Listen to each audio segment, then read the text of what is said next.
Bonjour gourmets et gourmettes, je suis Estelle Réau et vous écoutez Aïe Aïe Aïe, le podcast de Cocotte Food Tour. Chaque semaine, un homme ou une femme du monde culinaire accepte de nous dévoiler les petits secrets qui rendent leur métier unique. Aujourd'hui, nous accueillons le chef Florent Ladenne. Il revendique avec énergie son appartenance aux Flandres. Tombé dans la cuisine par amour du Vermont, l'auberge familiale de Boskep, Florent amène un peu de sa campagne en ville dans ses restaurants lillois, le Blompot ainsi que le Bierbuck. Moi c'est Florent Ladenne, je suis restaurateur dans le Nord. J'ai une façon de travailler qui est très différente des autres chefs aujourd'hui, c'est-à-dire que je travaille en 100% de produits locaux. Pas de compromis, pas de poivre, pas d'épices, pas de café, pas de chocolat. Le goût le plus étrange. Le plat le plus étrange que j'ai goûté, c'était en Chine, à Shanghai. C'était super bon, et quand j'ai demandé ce que c'était, on m'a dit que c'était du gluten, juste ça. Il y avait de la sauce, à mon avis c'était un jus de poulet, ou un jus de canard peut-être, avec du soja. Ça ressemble à de l'éponge en fait. Mais c'était vraiment très très bon, c'était vraiment très bien cuisiné. Ton dernier loupé en cuisine. C'était à la maison, j'ai fait un chou-fleur grillé entier au feu de bois, avec une sauce béarnaise. Ça s'est pas vraiment passé comme prévu, parce que généralement quand je fais ça, je travaille avec les chou-fleurs de Driss, qui est mon maraîcher. Là j'ai travaillé avec un autre chou-fleur, donc qui n'a pas cuit du tout de la même façon, qui a brûlé sans cuire, c'était pas cool. Et j'avais que très peu d'estragon finalement, donc la sauce béarnaise, ouais, c'était pas non plus une grande réussite. Mais on a mangé, c'était déjà pas mal. La demande la plus originale ? Des demandes farfelues, on en a un petit peu. Après, nos clients, aujourd'hui, savent où ils mettent les pieds. Donc, tout va bien. Les demandes qui me choquent toujours, mais c'est des mecs qui viennent manger chez moi et qui me disent j'aime pas les légumes, quoi. Je suis plein de bonne volonté, mais je suis pas magicien. Et, ouais, où on nous demande une assiette de pâtes avec de la mortadelle. Ça arrivait il y a pas longtemps, quoi. Parce que c'est un adulte, hein. Le mec, il mangeait que ça. Ton inspiration culinaire. En fait, c'est Driss et Bertrand. Mes deux maraîchers, ce sont eux qui décident des menus. Ils le savent pas, hein, mais c'est eux les maestros de notre cuisine, parce qu'en fait on s'adapte toujours. C'est toujours le végétal qui va donner le rythme et qui décidera de ce qu'on mettra avec ou pas. Moi j'adore travailler le végétal. J'ai rien contre la protéine animale, je trouve ça très important d'en servir, d'en travailler, d'en consommer. Pour l'agriculture française, de toute façon, qui n'est pas prête à passer au 100% végétal, très peu de personnes sont prêtes à stopper la protéine animale, qui est quand même intéressante, et que moi j'adore travailler aussi. Mais c'est vraiment les légumes qui choisissent.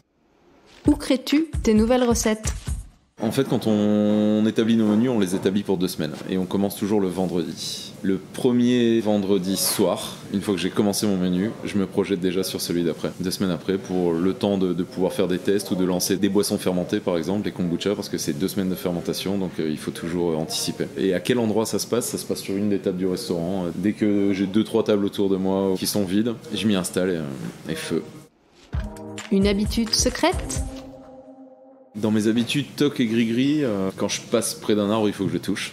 Le tronc, c'est un truc que ma mère m'a appris quand j'étais petit. Je compte tout. Là, tout à l'heure, je te parlais, je compte les lames de bois qu'il y a derrière toi, je compte les carreaux, je compte...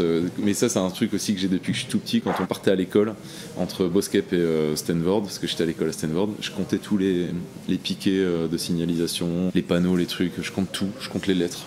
Je suis obsédé par le nombre de lettres qu'il y a dans les mots. Mes restaurants ne sont qu'en 8 lettres. Blompot, Bierbuck, Vermont. Vermont, c'est pas moi qui ai choisi. Mais voilà, c'est en 8 lettres. Je compte toujours tout ça. Il y a un truc qui doit merder quelque part.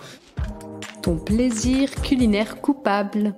J'en ai 2 qui vont à l'encontre de ce que je fais au quotidien ici à l'auberge ou là-bas à Lille. Tous les matins, il me faut du café parce que je dors très peu la nuit et que si j'ai pas de café, il va me falloir autre chose et que je pense que je suis mieux à rester sur le café. Je deviens de plus en plus coffee geek parce que je fais vraiment attention. Je choisis particulièrement avec beaucoup d'attention en fait. J'en consomme peu mais du bon. Et le second plaisir un petit peu coupable, c'est le chocolat. Pareil, c'est très peu, mais c'est du bon. Mais encore une fois, nous, ce qu'on fait ici dans les restaurants, c'est pas forcer les gens à ne pas consommer de produits exotiques. Notre seule ambition dans le fait de travailler 100% local, c'est de montrer que c'est possible. Que ça a un impact immédiat et concret. Et si ça peut inspirer pas mal de personnes, et bah tant mieux.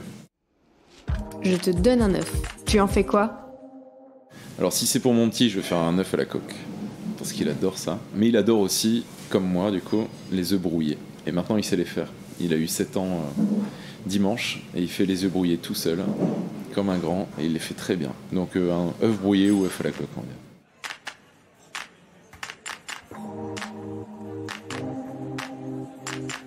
Cet épisode d'Aïe Aïe Aïe accueillait Florent Laden. Vous pouvez le suivre sur son compte @FlorentLaden. Vous pouvez retrouver ce podcast sur le compte de Cocotte Food Tour. Si vous avez aimé cet épisode, laissez-nous un commentaire 5 étoiles sur iTunes avec des propositions des personnalités culinaires que vous voulez entendre au micro. Vous venez d'écouter le premier épisode d'Aïe Aïe Aïe.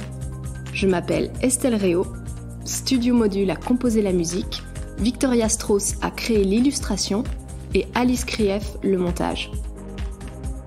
À bientôt!